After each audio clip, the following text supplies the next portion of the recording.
أعوذ بالله من الشيطان الرجيم بسم الله الرحمن الرحيم الحمد لله والصلاة والسلام على رسول الله أما بعد. mo kí yín lọ́pọ̀lọpọ̀ ẹ̀yin mùsùlùmí lọ́kùnrin, mo kí yín jantirẹrẹ ẹ̀yin mùsùlùmí lóbìnrin, ọmọdé inú yín àtàgbà. Assalamu alaikum wa rahmatullahi wa barakatuh. Ọlọ́run jẹ́ arọ́pọ̀ jímọ̀ ṣe láyé nínú Islam, yá máa rí wọn ṣe nínú imani àti ihsan. Ọlọ́run jẹ́ láti bọ̀ tán rí.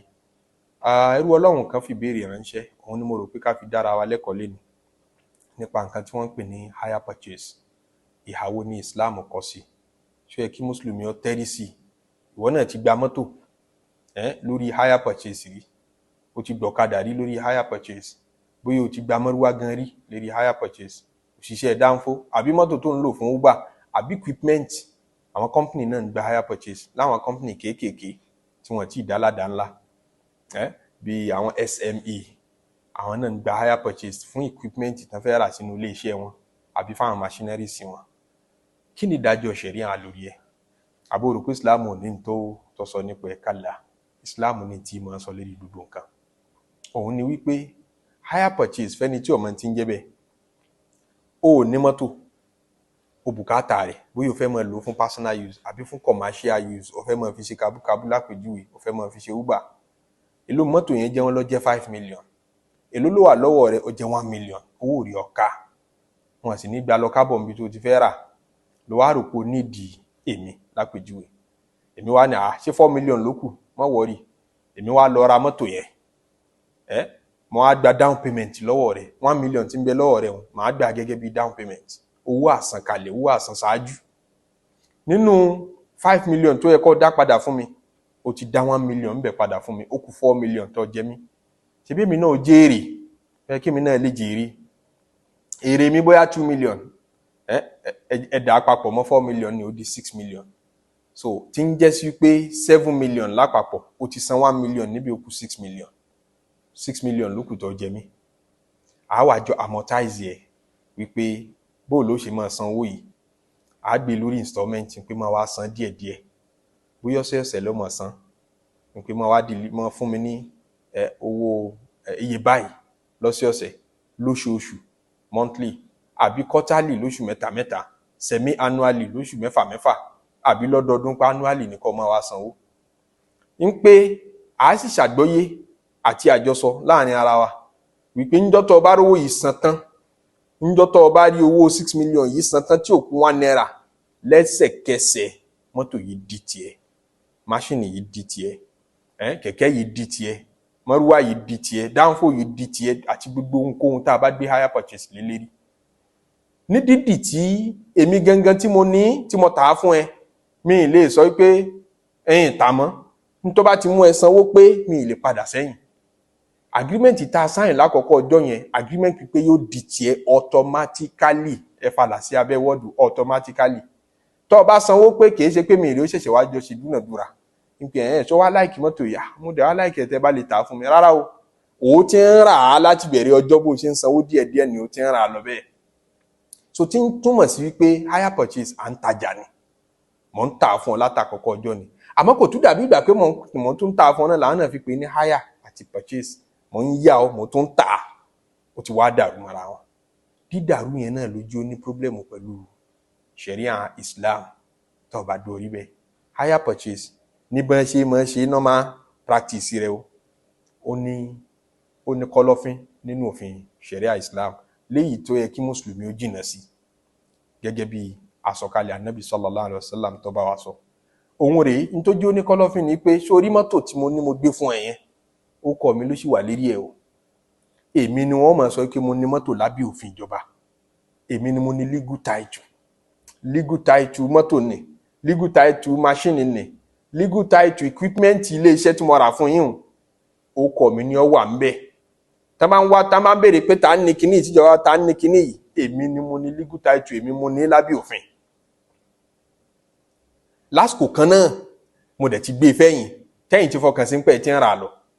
Tí ń túmọ̀ sí pé tó bá ti jẹ́ mi mo ní, ajá sí pé mo yá yín ni, ẹ̀ ń rẹ́ǹtì ẹ̀ ni. Àmọ́ kò tún dàbí ìgbà pé ẹ̀ ń rẹ́ǹtì ẹ̀, nítorí wípé tí nǹkan kan bá ṣe mọ́tò ẹ̀, gbogbo ń tán pè ní maintenance, major maintenance, tó yẹ kémi tí mo ní nǹkan máa ṣe tó jẹ́ responsibility mi gẹ́gẹ́ bí ẹni tó ní nǹkan, ọrùn ẹ̀yin tẹ́ gbà á ló wà. Ọrùn wọ́tọ̀ wá gba hire purchase lọ́wọ́ àkọ́ ọmọ maintain mọ́tò yẹn ní major maintenance, kì í ṣe kára epo sí lásán ká nu mọ́tò ká fọ̀kọ́ o. Major maintenance ní pé engine rẹ̀ ò ṣiṣẹ́ mọ́ dákẹ́, ta ni ó tún ṣe?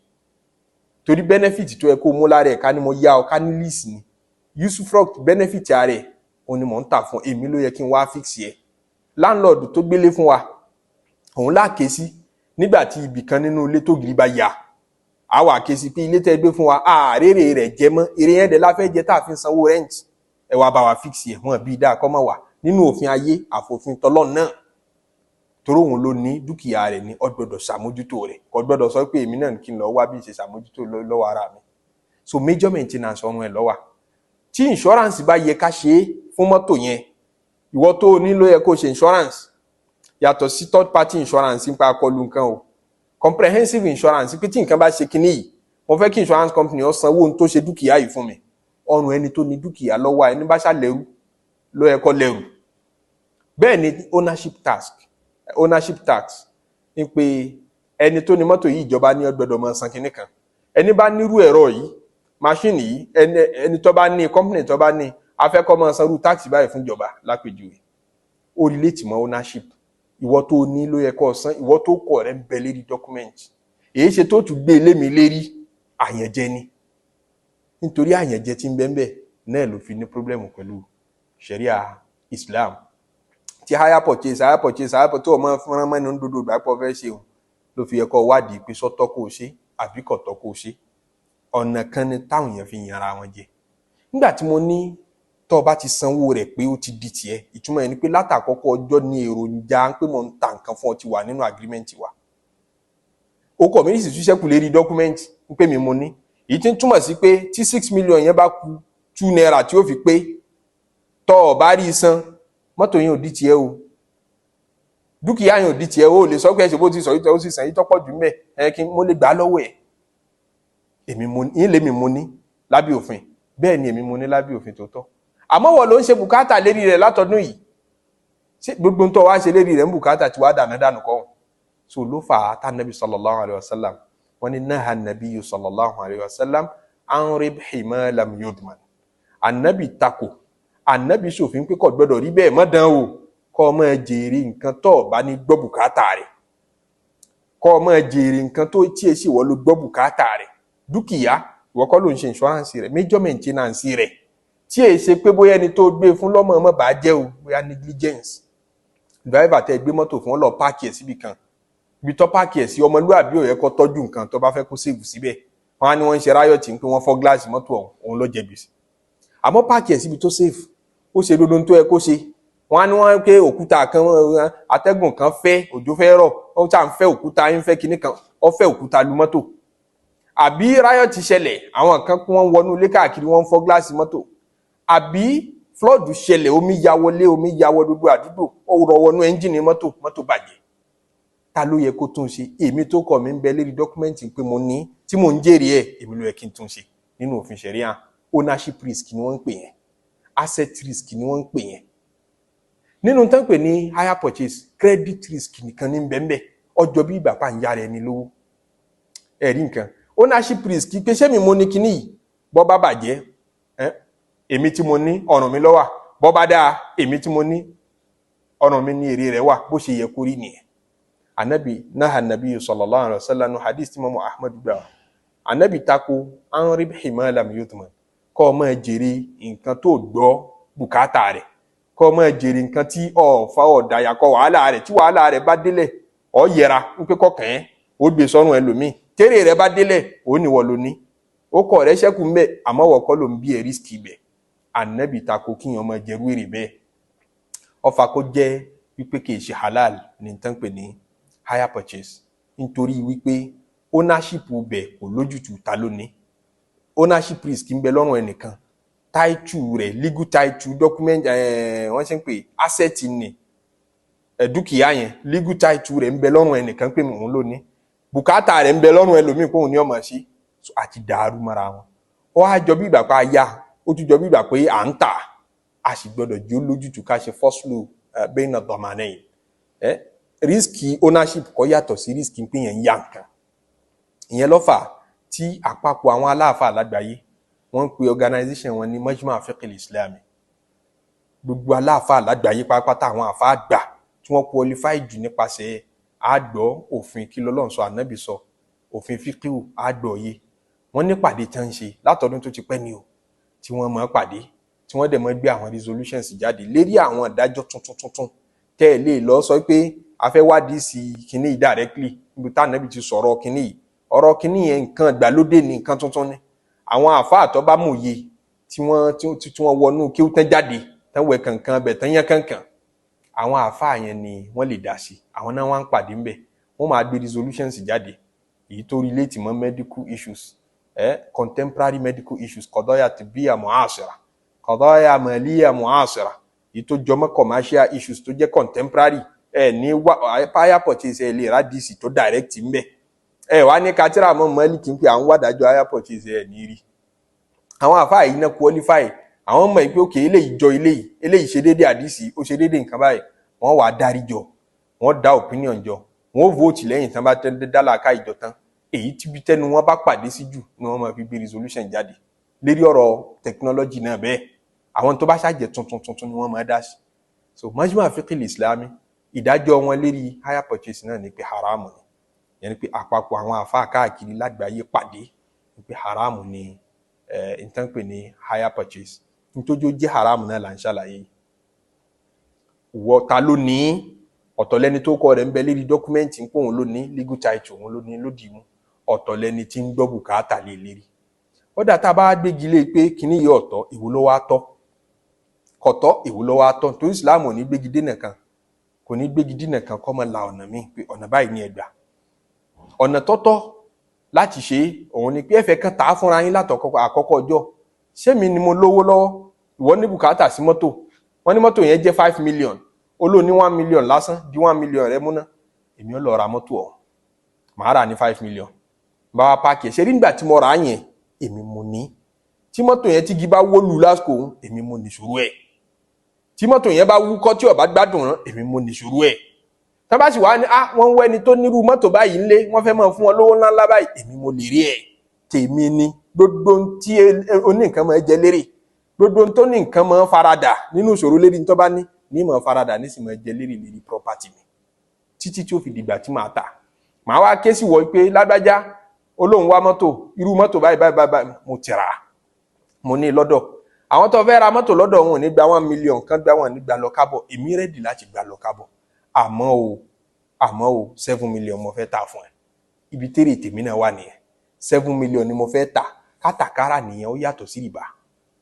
Ṣé rí higher purchase yẹn ó farajọ rìbá. Ṣẹ́yìn ò rí wípé ẹni yìí kówó lẹ̀, ó kówó jáde lápò, ó sì kó lé ó lọ bọ́ ra mọ́tò nígbà tó ra mọ́tò tán.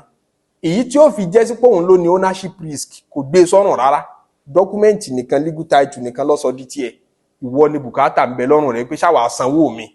So ó kówó kalẹ̀, ó sì dúró lérí ṣáwà sanwó mi láì take any assume anything tán pè ní ownership risk, asset risk, credit risk nìkan ní bẹ́ẹ̀ pé ṣásanwó mi. Ìyẹn náà ló jẹ́ ọjọ́ rìbá tí Olúwa lóhun bínú sí. Ó lóhun ṣe rìbá léèwọ̀, àmọ́ òun ṣe kátàkárà ní àláàlí. Wa ahallallahu al-bay'a wa harrama ar-riba. Mo ṣe kátàkárà lẹ́tọ̀ọ́, àmọ́ rìbá kájèlé mo ṣe léèwọ̀. Èlé ń bẹ ń bi higher purchase. Kátàkárà ní substitute yẹ, màá rà á, ó ti di tèmi. Tó bá bàjẹ́ lásìkò yẹn ọrùn mi ló wà, ownership risk tí mo take nù.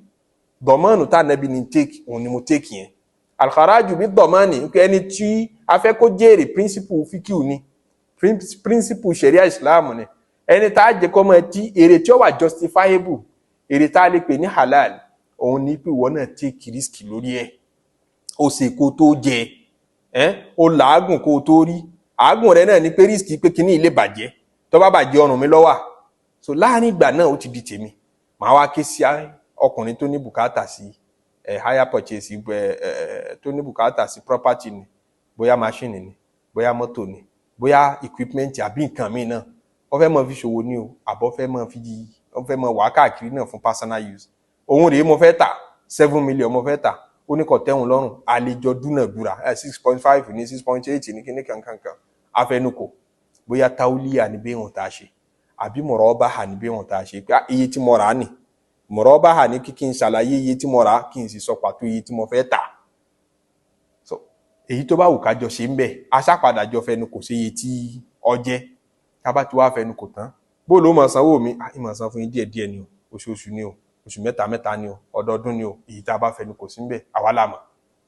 Tá a bá ti wá jọ sọ ṣẹ́rá àtijọ́ tó ti sáìn ní ìwé yẹn lẹ́ẹ̀kan náà wájú mi tó ti gba mọ́tò ní mọ́tò yẹn ti di tiẹ̀ kì í ṣe tèmi mọ́, ó kọ rẹ̀ ni ó wà lára mọ́tò, òun ló ní ownership risk immediately. Risk yẹn ti transfer látọ̀dọ̀ mi ó ti transfer lọ sọ́dọ̀ rẹ̀, asset risk yẹn ti kúrò lọ́rùn mi ó ti lọ sọ́rùn rẹ̀, ó kù credit risk. Kó sanwó mi fún mi lókù báwọn, gbèsè lókù tó jẹ mí. Tá bá ní mọ́tò mi dà mí ní méjì kò sí eléyìí ń bẹ̀ mọ́. Ṣẹ́rí ká tó sign ìwé yẹn mọ́tò mi dà mí ní méjì yìí tá a ṣẹ̀ṣẹ̀ gbé dé látọ̀dọ̀ vendor tí mo fẹ́ tà yẹn inú mọ́tò mi ló wà. Bó bá bàjẹ́ ọrùn mi ló wà, èmi ní pé mechanic wá tún ṣe. Insurance rẹ̀ èmi ní ṣe. Ownership tax rẹ̀ èmi ní máa san láàrin ìgbà tí sì ń jẹ́ tèmi. Tí ó bá ti jẹ́ tèmi mọ́ ó di tẹlòmíì, ó lójútu. Nígbà tó bá ti wá di ti ẹni tí mo gbé fún un tó kù ní pé kó sanwó mi. Láàrin ìgbà tí a wá fẹ́ kó sanwó mi yẹn ẹ̀mí mi ò balẹ̀. Tó bá sá lọ ńkọ́ àbí tí ó bá rówó san mọ́, mo need the collateral, mo need the pledge, mo need the security. Kí ni màá fi secure position mi? Mo á lè sọ pé mọ́tò yìí náà mo fẹ́ fi secure position mi. Bí ti báwo, òun ni kí mọ́tò yìí ìwọ ló ní orúkọ rẹ̀ níbẹ̀ lérí ẹ̀. Tó bá rówó mi san tí n bá ní mọ́tò yìí mo fẹ́ kó tà kó sanwó mi fún mi. Kò ní yá títà torúkọ rẹ̀ níbẹ̀ lérí rẹ̀. Tó bá sáìnì a lè rọ́nà lọ. In tó kù ní pé legal title tó ní lórí mọ́tò yẹn, orúkọ rẹ̀ tó wà lérí mọ́tò yẹn, ó wá fi ṣe pledge fún mi. Ìyẹn ni wípé ní gbogbo ìgbà tó bá ti rí owó mi san, yóò rọ̀ mí lọ́rùn láti ta mọ́tò yẹn on your behalf. Wọ́n ló ní o, àmọ́ màá bá ẹ tà á kó lè tètè lọ́lẹ̀ tí n bá ti wá tà owó tá a bá rí ń bẹ̀. Màá yọ owó tèmi tó kù tó tí ì san fún mi ń bẹ̀, ìyẹn kò yòókù fún ẹ̀ torí wọ́n ló ní mọ́tò rẹ̀. Ráhánùnù eléyìí ò lálàáfíà báwọn tá a bá ṣe bẹ́ẹ̀. Ṣé ti rí pé commercially same effect náà ni ó padà já sí, àmọ́ procedure yàtọ̀, ìkan bá tọlọ́run mu ìkan bá tọlọ́run mu. So solution ọ̀rọ̀ hire purchase nìyẹn. Ká ṣe báwọn èèyàn ṣe ń ṣe yẹn ó tako bọ́lọ̀ ti fẹ́. Àmọ́ ká rìn lọ́nà yìí àbọ̀nà míì tó bá tún dá àwọn nǹkan tó ń gbé dọ̀nà lease, wọ́n pè ní ìjára muntahiya bitamlik. Èèyàn náà ọ̀dà lè ṣe bẹ́ẹ̀. Tá a bá ti take ownership risk tó yẹ ká take, tá a gba ọ̀nà tó yẹ ká gbà, ọlálàáfíà bẹ́ẹ̀ Ọlọ́run ṣàfẹ̀sìn rẹ̀ yí wa sí jù báyìí lọ. Èyí tá a ti ṣiṣẹ́ tá a ti ṣìsọ Ọlọ́run ṣàforí ẹ̀jìn wa. Aqulu ma tasma'una wa astaghfirullaha li wa lakum wa lisa'iril muslimina min kulli dhanbin innahu huwal ghafurur rahim. Ẹ má gbàgbé pé ní jímọ̀ ẹjẹ́ àti ti lọ jímọ̀ ká ṣe salatu kọ́pọ̀ fún Nabi sallallahu alaihi wasallam. Subhana rabbika rabbil izzati amma yasifun wa salamun ala al mursalin walhamdulillahi rabbil alamin.